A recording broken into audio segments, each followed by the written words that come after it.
share and subscribe. Engineer Mufti Atif.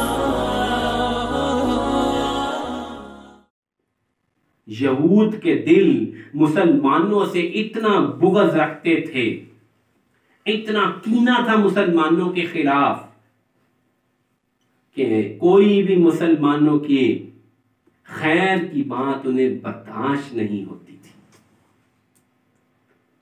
ان کو آگ لگ جاتی تھی کہ رسول اللہ صلی اللہ علیہ وسلم کو اور صحابہ کو کوئی خیر مل جائے، کوئی فتح مل جائے۔ اتنا اندر ان کے عداوت تھی، حسد بھرا ہوا تھا ان کے قلب میں۔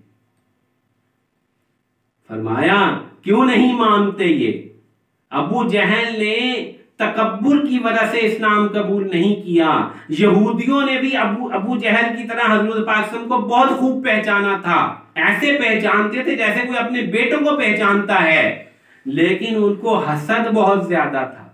حسدا من عند انفسہم، ان کے اندر حسد بھرا ہوا تھا۔ حسد کس بات کا حسد؟ کہ یہ مسلمان، یہ عرب آخری نبی ان میں پیدا ہو گیا، یہ تو ہمارے اندر پیدا ہونا تھا، ہم اس انتظار میں یہاں آئے تھے۔